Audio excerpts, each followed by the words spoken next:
기도드리고 말씀 듣도록 하겠습니다. 아버지 하나님 감사합니다. 오늘도 예배 가운데 나오게 하신 것 감사하고, 주님 건강 주셔서 감사하고, 특별히 예배 가운데 나와 있는 우리 권사님 두 분 주님 축복하여 주시고 붙들어 주시고, 아버지 교회를 위해서, 가정을 위해서, 자녀들을, 후손들을 위해서 기도하는 그 기도의 무릎이 쇠하지 아니하도록 주님 붙들어 주시옵소서. 말씀 가운데 함께 하시는 우리 주님을 기대하며 예수님 이름으로 기도드렸습니다. 아멘. 오늘 우리 말씀 보도록 하겠습니다. 사무엘상 3장으로 갑니다. 사무엘상 3장, 우리 오늘은 15절부터 4장 1절 앞부분까지만 함께 보도록 하겠습니다.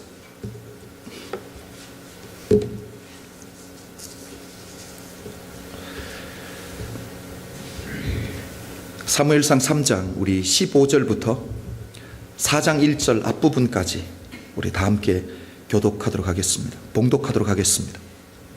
15절입니다.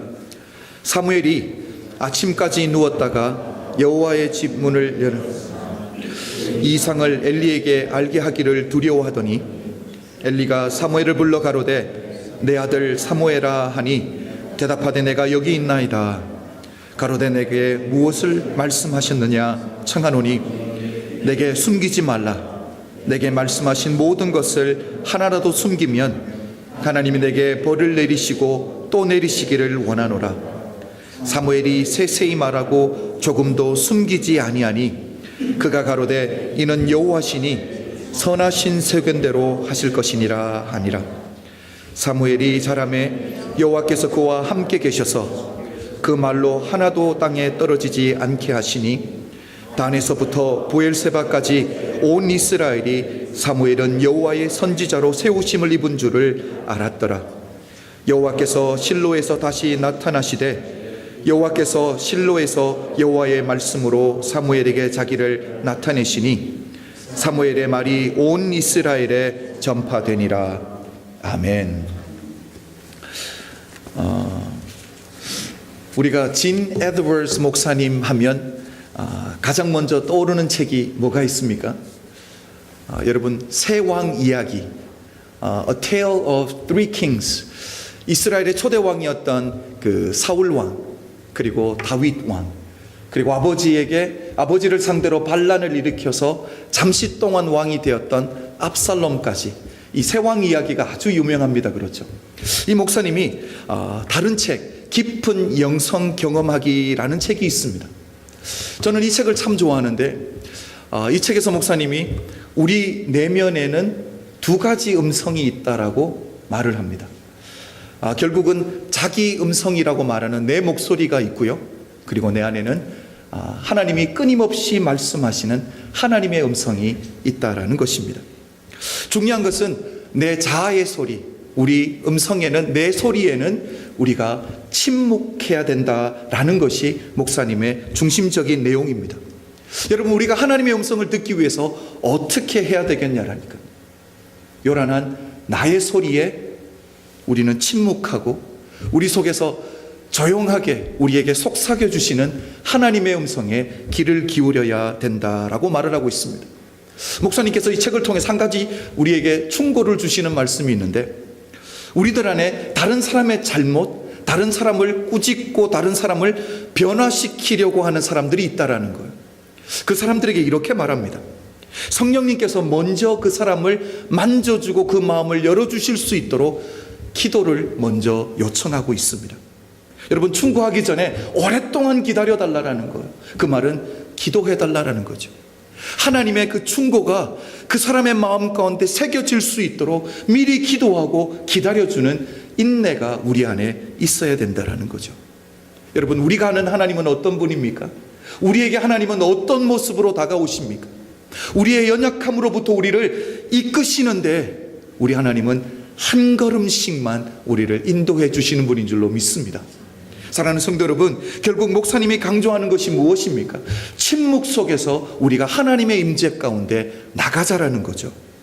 내 내면에 고요하고 세밀하게 말씀하시는 그 하나님의 음성에 귀를 기울이기 위해서는 내 소리가 잠잠해져야 된다는 것.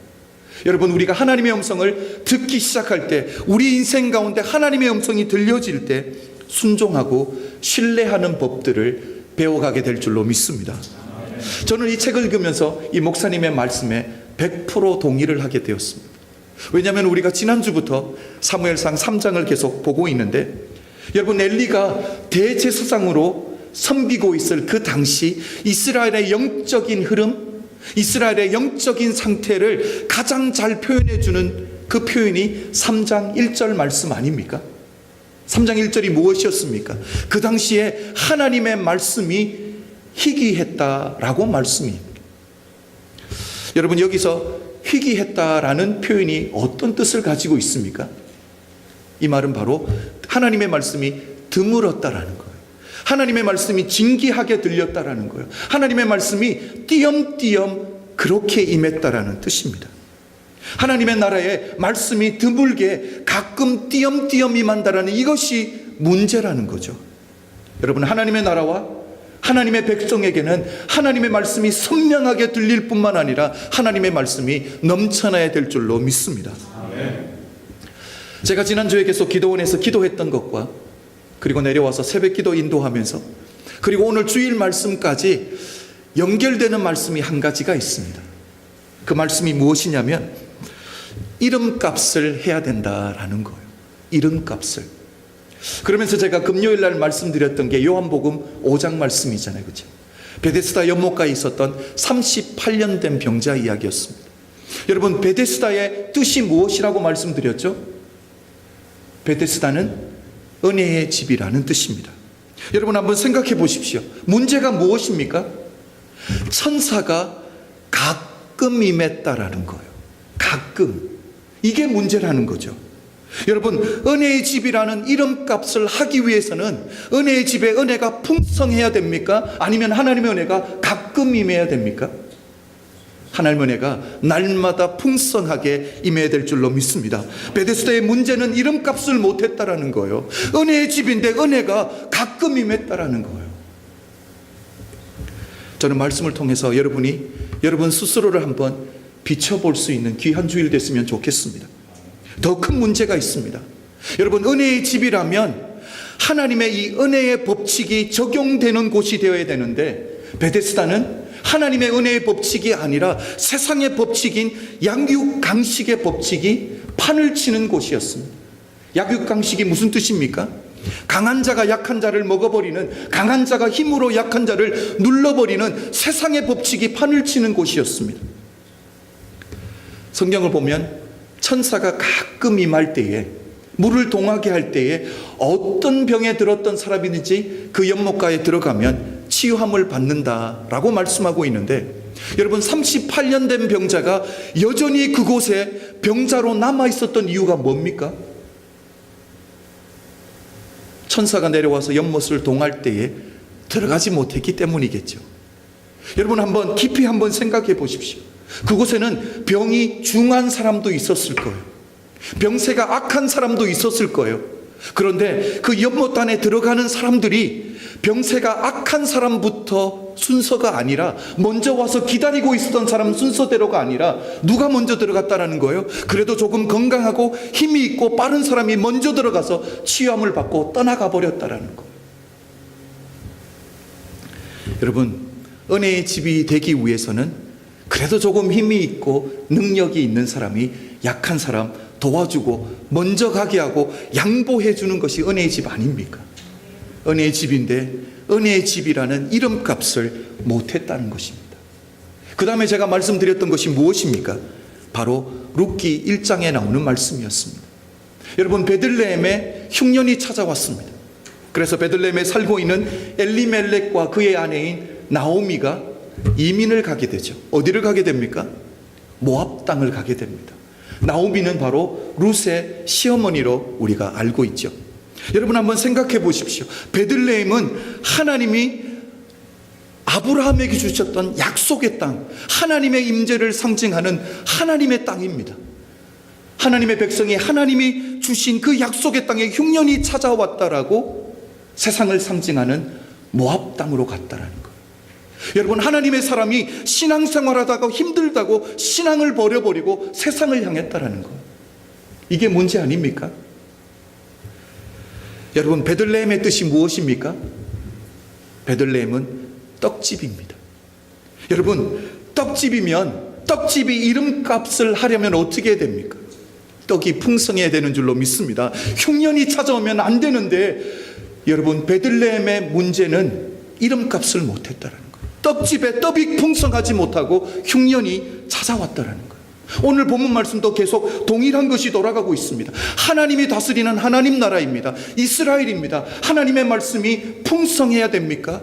아니면 하나님의 말씀이 희귀하여서 가끔 띄엄띄엄 임해야 되냐라는 거예요. 여러분, 엘리 대제사장의 문제가 무엇입니까? 대제사장의 직분을 여전히 감당하고 있는데 하나님의 말씀이 희귀하게 임했다라는 거예요. 엘리 대제사장이 대제사장이라는 이름값을 못했다라는 거죠. 여러분, 저는 오늘 엘리 대제사장의 이야기를 하고 싶은 게 아닙니다. 베데스다 이야기, 베들레헴 이야기를 하고 싶은 것이 아니라 바로 오늘날 신앙생활하고 있는 저를 이야기하고 싶은 거고요, 우리를 이야기하고 싶은 거예요. 여러분, 우리는 이름값을 하고 살아가고 있냐라는 거예요. 하나님의 자녀라는 타이틀도 받았습니다. 성도라는 타이틀도 받았습니다.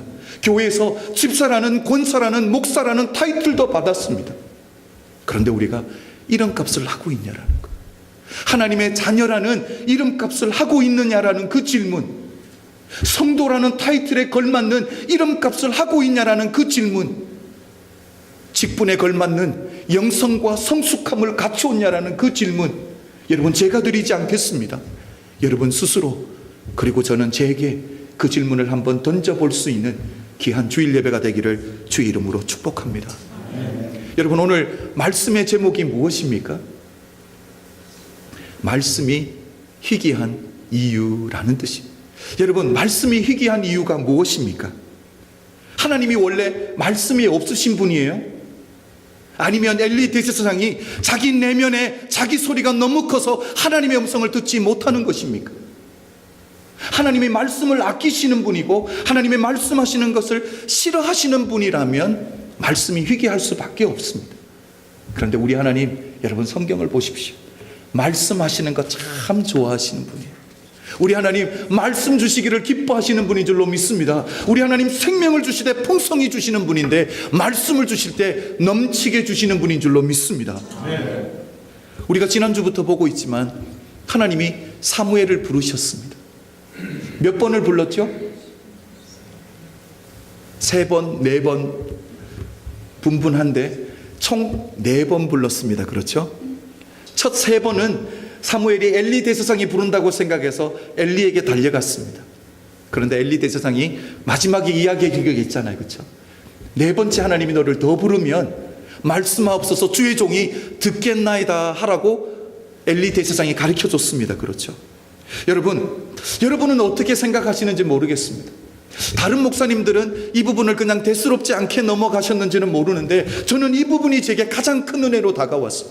그게 뭐냐면 우리 하나님이 끊임없이 찾아와 주시고 말씀해 주셨다라는 거예요. 사무엘이 알아들을 때까지 찾아와 주셨다라는 거예요.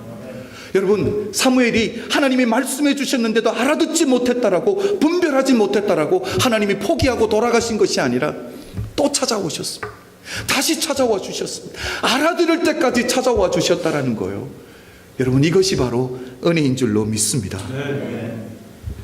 우리 하나님은 말씀하시기를 기뻐하시는 분입니다. 우리 인생 가운데, 여러분의 가정 가운데 하나님의 말씀의 공급이 끊어지지 않는 한은 살아있는 줄로 믿습니다.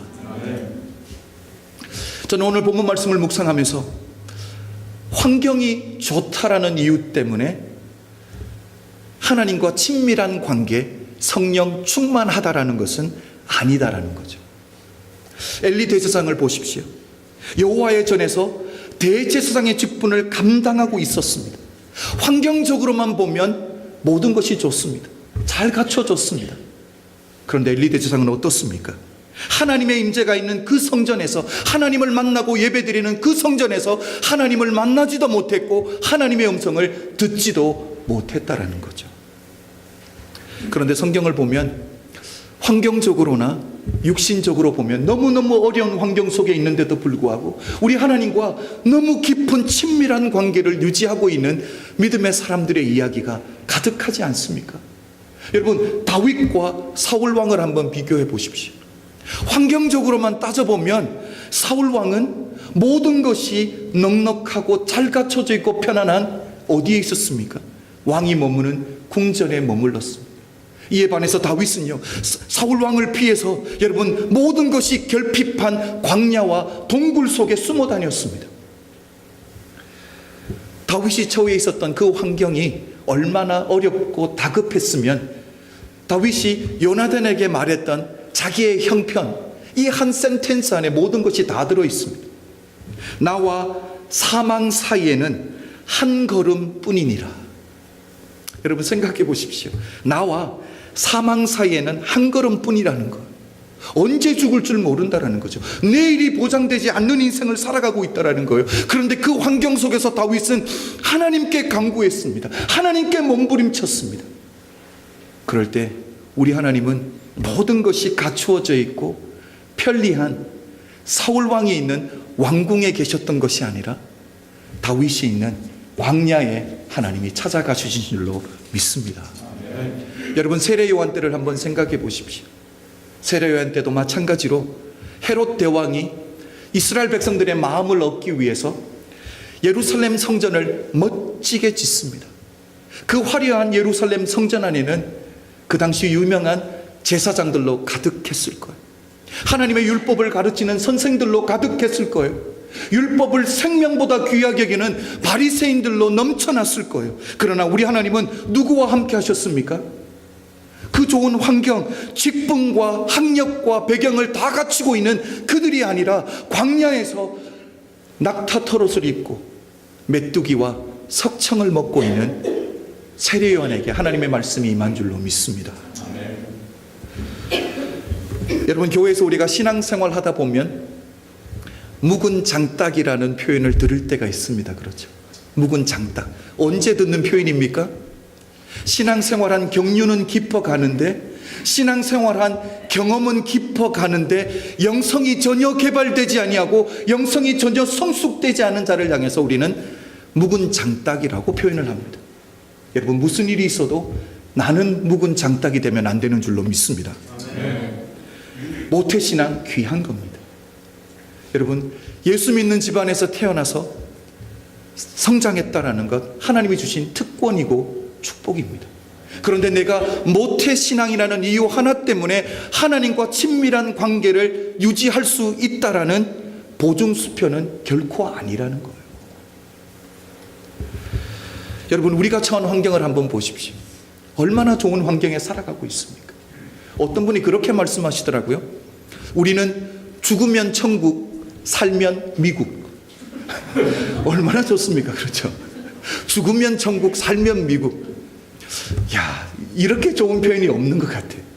제가 지난주 월요일 날 중국에서 오셨던 우리 김창선 목사님과 이렇게 이 LA가 아니죠. 이 아틀란타 다운타운을 이렇게 구경했는데 CNN도 가보고 코카콜라 앞에 가서 사진도 찍고 오후에는 이 스톤 마운틴 가서 사진도 찍었는데 목사님이 계속 말씀하시는 게 공기가 너무 좋대요. 공기가 너무 좋대. 딴 건 아니고 공기가 너무 좋다라는 거예요. 그렇죠. 중국도 경제적으로만 보면 미국 부럽지 않을 거예요. 여러분, 그래도 북경 베이징에서 살고 있는데 어느 나라가 부럽겠습니까? 그런데 제가 생각해 보니까 그렇잖아요. 경제적인 부분은 빨리 성장시킬 수 있습니다. 기적을 일으킬 수 있습니다. 그런데 문화적인 것은, 정신적인 것은 시간이 걸리는 거예요. 그렇죠? 이 환경적인 것은 시간이 걸리는 거예요. 제가 중국에 95년도에 전도여행을 처음 갔었는데 이 오버나이트, 밤을 새서 가는 버스를 타고 다른 도시로 넘어가는데 사람들이 저녁에 배고프니까 뭘 먹을 거 아니에요. 먹으면 우리는 어떻게 합니까? 플라스틱 백에 이렇게 잖아요. 중국 사람들은 어떻게 하는지 아세요? 내 주변만 깨끗하면 돼요. 창문 열고 다 밖으로 던지는 거예요. 그러니까 환경이 중요한 게 아닌 거죠. 우리는 이렇게 좋은 환경 속에서 살고 있는 거예요. 저는 그리고 우리 교회를 한번 생각해 봤습니다. 여러분, 우리 교회 정말 좋은 교회인 줄로 믿습니다. 하나님이 정말 좋은 성도님 보내주셨습니다.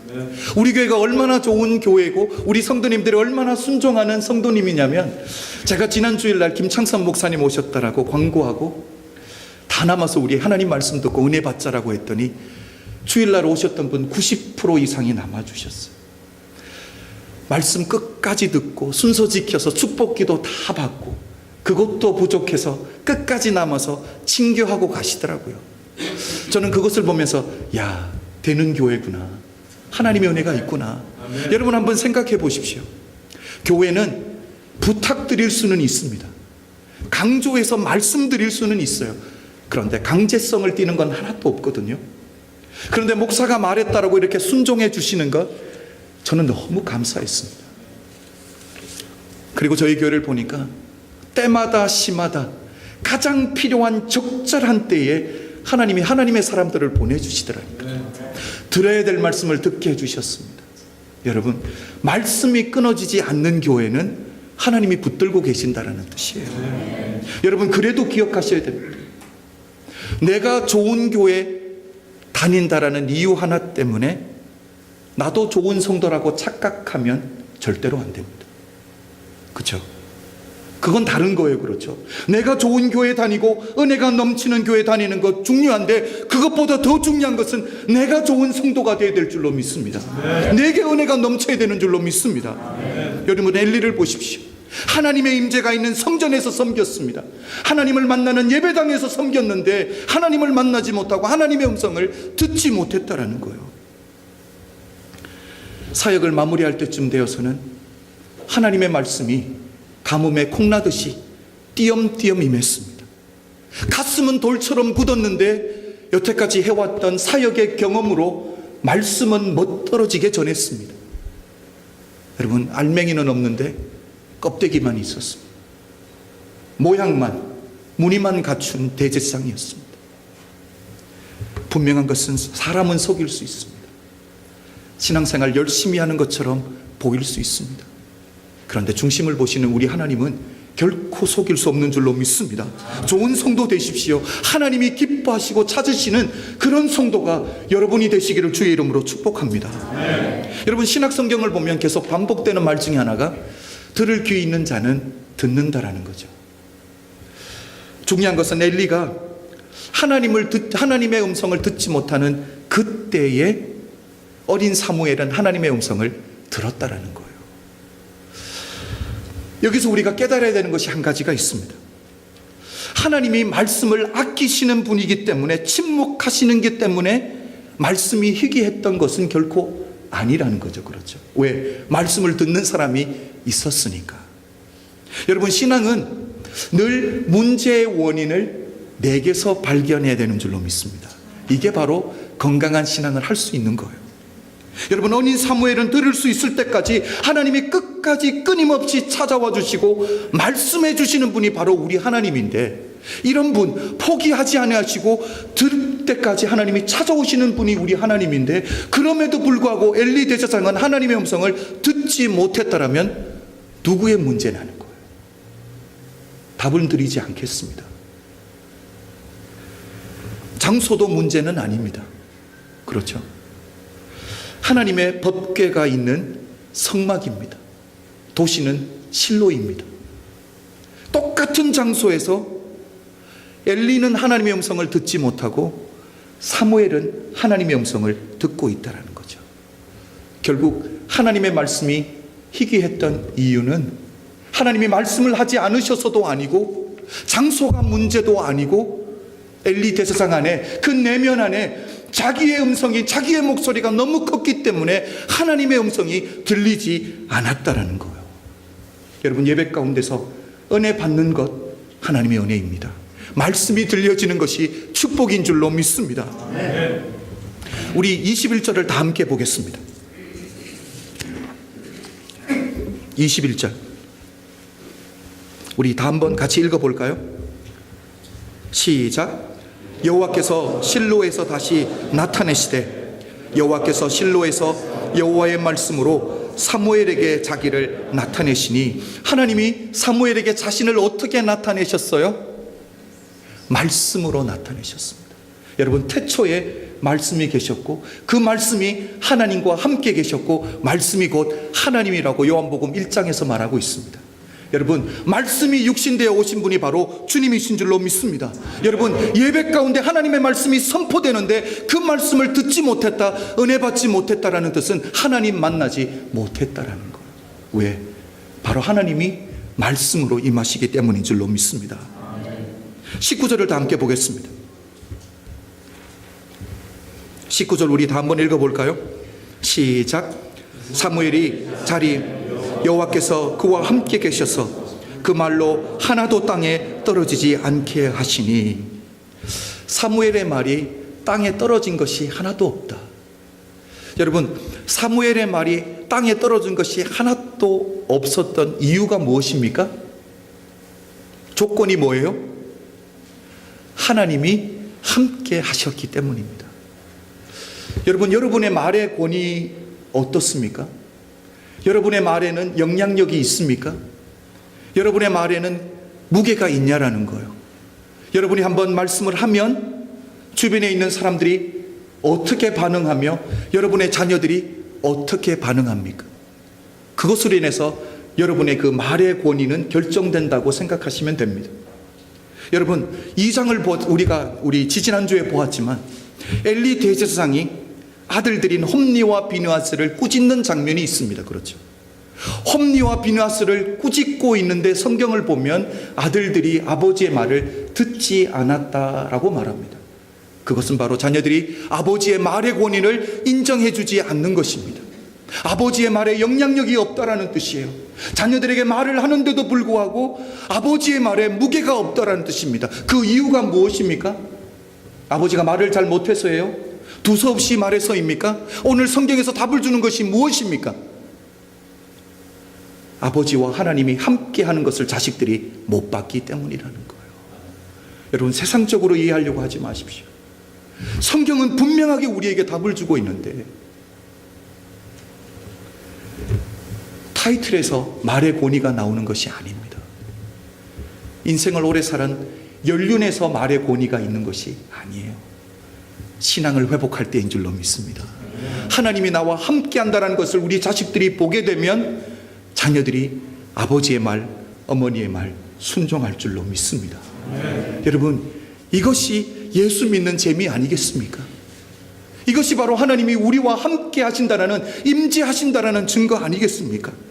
여러분, 생명을 살리고 구원하는 말이 우리 귀에 들려지고 그리고 내가 전할 수 있다라는 것, 이것이 바로 은혜인 줄로 믿습니다. 이것이 바로 하나님이 우리를 부르는 사명입니다. 사람을 살리는, 영혼을 살리는 말이, 말씀이 들려지는 것이 은혜고요, 그것을 또한 전하는 것이 은혜인 줄로 믿습니다. 우리가 하나님이 우리에게 주신 이 사명 잘 감당할 수 있는 하나님의 사람들이 되시길 주의 이름으로 축복합니다. 이것이 바로 우리의 부르심이라는 거예요. 그래서 저는 오늘 말씀을 마무리하면서 우리가 아까 불렀던 이 부르심이라는 이 찬양을 통해서 하나님이 나를 부르심의 그 부르심의 목적, 하나님이 나를 불러주시는 그 사명이 무엇인지 우리 찬양으로 한번 신앙 고백하며 나아가도록 하겠습니다. 우리 다 일어나서 우리 마지막 찬양하겠습니다.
이곳이나 속한 모두 예수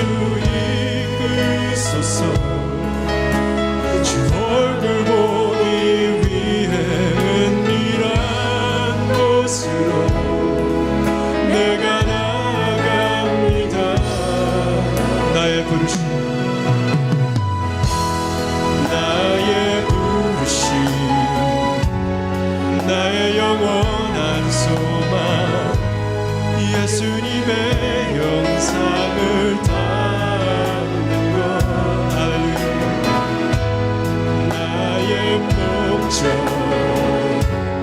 나의 높은 부르심 세상을 뒤로하고 주 위에 사는 것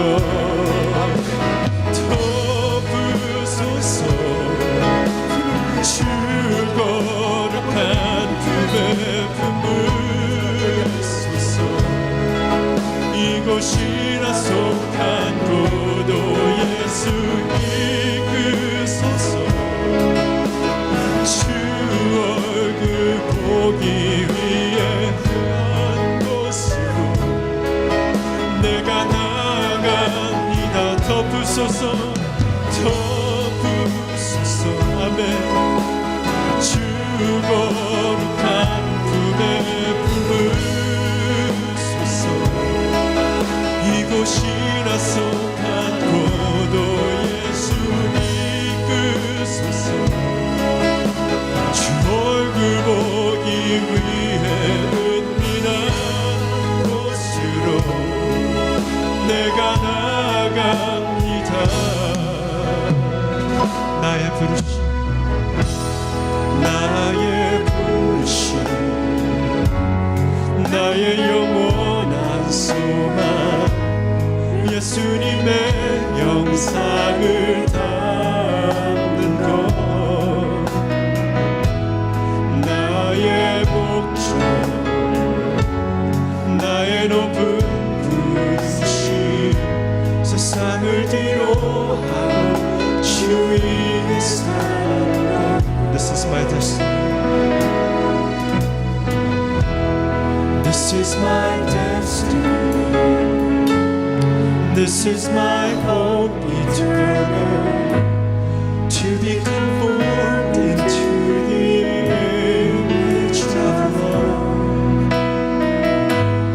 This is my purpose This is my highest calling To leave the world behind and live my life for you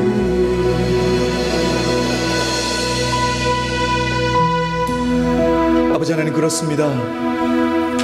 주님 우리의 부르심의 소망은 주님 우리 부르심의 목적은 결국 우리가 주님 닮아가는 삶인 줄로 믿습니다. 주님 이 땅에 계실 때 하나님의 말씀을 듣고 말씀하셨고 아버지 하나님 하나님의 말씀을 들은 대로 그 말씀을 전파하는 삶을 사셨습니다.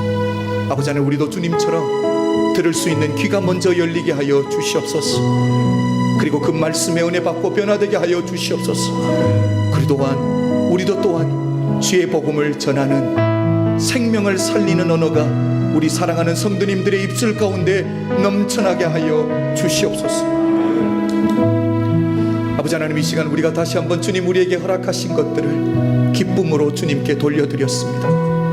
아버지 하나님 이것은 우리의 일부분이 아니라 이것이 우리의 전부이고 이것이 우리의 신앙입니다. 우리 사랑하는 성도님들이 하나님 앞에 기쁨으로 드린 것들을 통해서 하나님 교회가 든든히 세워질 뿐만 아니라 복음이 전하는데 아버지 하나님 사용하여 주시옵소서.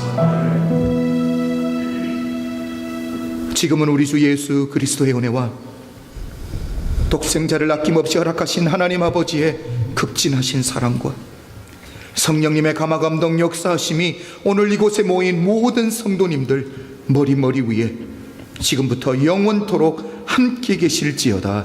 아멘.